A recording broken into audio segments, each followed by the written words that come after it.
Willie D Live.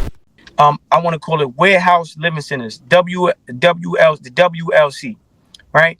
And we have 142 warehouse living centers, 7,000 tenants per warehouse, 3,200 apartments, um, with expense of 32. It costs 3,200 to renovate each apartment. That's a total of 1,000,000 tenants per warehouse community, and the total community would be 142 warehouses.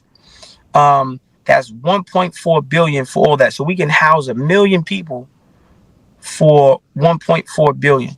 And I think that should be the focus, or that should be the inspiration for the focus in terms of addressing the housing problem we have here in America. Also, in terms of healthcare, we need to have holistic health centers, and the holistic health um, business needs to replace the current pharmaceutical business that's been poisoning uh, uh, uh, and putting toxic products on the medicine cabinets of America since the fucking existence of America. And then we need to regulate the same way that we have the marijuana business being regulated. The holistic health centers can be regulated, and now we can also create a new industry. And through the regulation, the government to be able to get their cut and control it. Because I know the pharmaceutical business, the pharmaceutical companies might not want to relinquish their stronghold they've had in this market. So we just need to shift. We need to shift the business.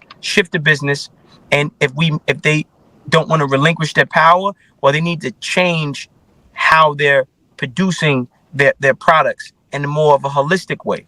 But yeah. Well, the money is in the medicine, so how are they gonna? How realistic do you think that is? That the pharmaceutical companies and because even the government is going to allow something like that to happen? because if you allow the consumer to live longer, right? The money for the pharmaceutical business is in the medicine, but the money in the holistic health business is in the healing and the maintenance of the healing, right? Because you got to maintain it. In order to maintain it, you got to consume the products. You got to consume these natural herbs and stuff like that. Then there's huge profitability.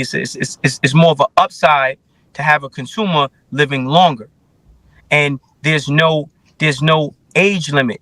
So now you can't give a baby aspirin, but you can give a baby carrots. So the product lines have a wider range of consumers because there's no age restrictions on holistic products versus the age restriction on pharmaceutical products. So I think that's a oh my bad. I think sorry. I think that's a good argument to advocate or to present if that's an issue in terms of with the pharmaceutical business or the pharmaceutical companies.